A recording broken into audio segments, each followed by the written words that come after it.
you've wondered why people sometimes call it the Royal Punch and Judy Show.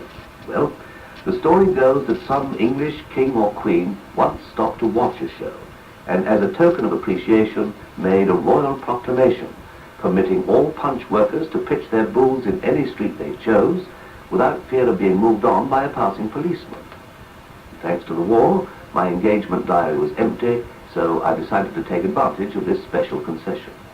I would pocket my pride and become a humble street performer. I pitched my booth in a side street and put Mr. Punch up at the proscenium.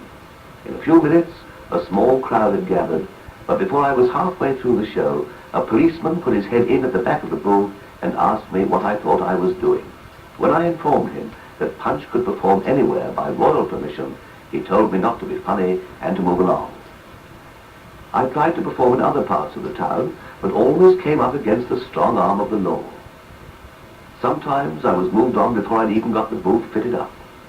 Either the law had altered, or the police weren't so tolerant as they'd been in the days of Professor Smith.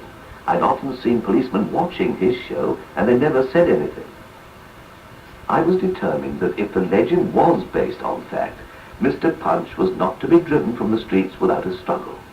So I called the nearest police station and made a complaint. "You'll be charged with obstruction if you don't watch out," said the officer in charge. I trotted out my explanation of why it's called the Royal Punch and Judy Show. "Where did you get that cock and bull story from?" he asked. "It's general knowledge. Everyone knows it." "Is that so?" he said sarcastically. "Well, I don't know it, and I doubt if any of my men on duty know it." "Couldn't you look it up?" "Do you think I've nothing better to do than to study folklore?" "Well, it must be in some book." "Yes, the Doomsday Book, I should imagine. But wherever it is, you can take it from me, chum, that it doesn't apply nowadays." I left the police station as ignorant as I went in, but I still don't know if the story's true or not. It certainly looked as though my old friend Professor Smith had been right when he predicted that Punch and Judy would be banished from the streets by the motor car. Despondently, I called upon several agents who used to book me for children's parties, but they only laughed at me. "You don't expect people to give parties in wartime, do you?" said one of them. "Besides, most of the children have been evacuated out of town. Parents aren't going to risk them being blown to pieces just to oblige you. You'd better get yourself another job." It wasn't as easy as all that. When you've lived with Punch and Judy for so long, you're just not cut out for ordinary work.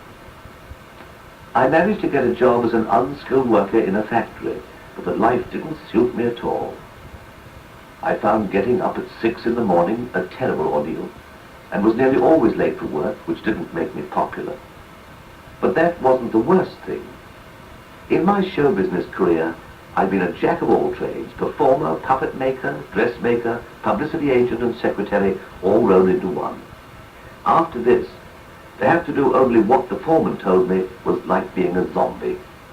I swept the floor when I was told to. I carried things from one place to another when I was told to. In fact, unless I was told to do something, I did nothing. I got into trouble if I did anything I wasn't told to do. I couldn't give another person a helping hand for fear of causing a strike. The union idea of one person to one job or part of a job was completely foreign to me. I believe that if we all helped and got down to it, we could have got everything done much quicker. But this wasn't the workers' idea, and when I piped up, I was always howled down. I thought of my happy days in the Scottish Highlands and decided to pack up and return to the land of my former triumph. I managed to catch a lift up north with a lorry driver from Glasgow, and when I told him how I loved Scotland, we got on like wildfire. He was feeling rather worried because it was his wee daughter's birthday, and he hadn't had time to buy her a present. "But don't worry," I said, "we'll give her a party." The wife's already thought of that.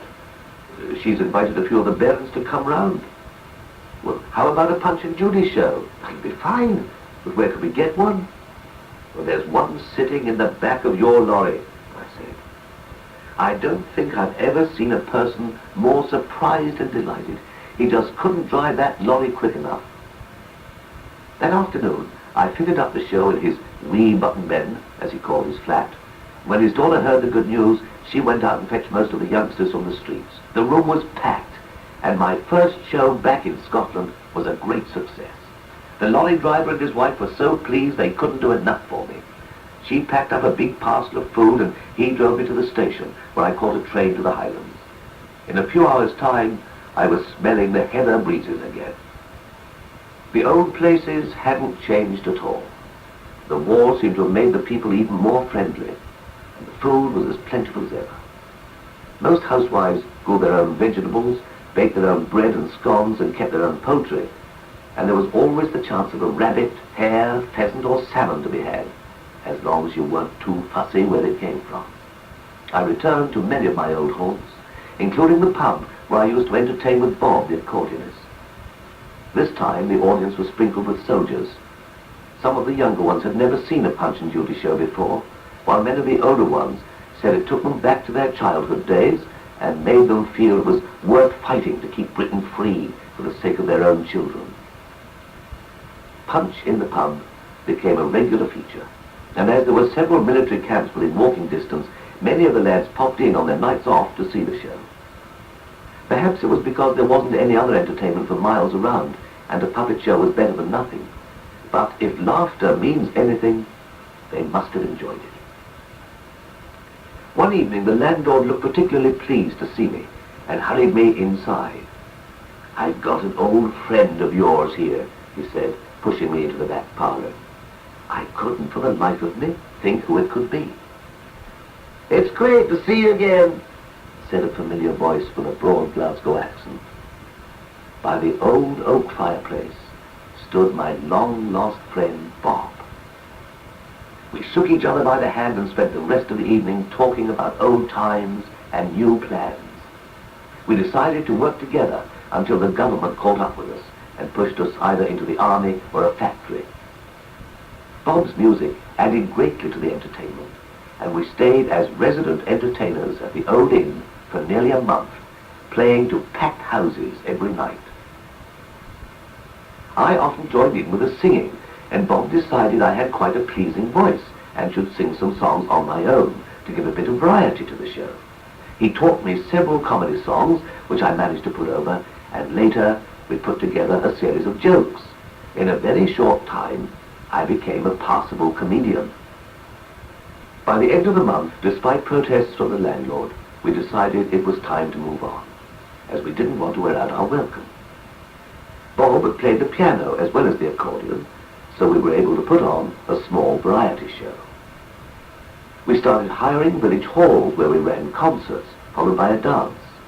With so many troops in the area looking for some relaxation in their spare time, the shows went like a bomb, and we could easily have filled halls twice the size. When the summer holidays ended and the children went back to school, we gave up doing Punch and Judy shows in the streets and concentrated on the concerts and dances. But gradually, the army took over most of the halls to billet troops in, until there were no places left for us to give our shows.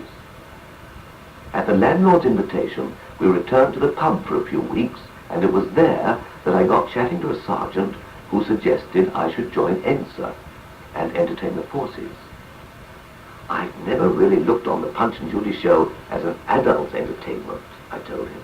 "Well, we've had a good laugh, and that's what they want in wartime." All the others agreed, so the next time I went to Glasgow, I called to see the theatrical agent in charge of Scottish E.N.S.A.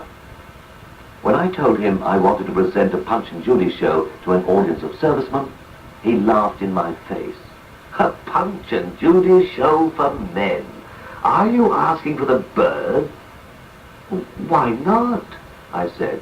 "Haven't you ever watched a Punch and Judy show at the seaside?" "Well, yes, but that was because I was with the bands." It was the usual excuse. He had to admit the show had made him laugh, but he still didn't sound convinced.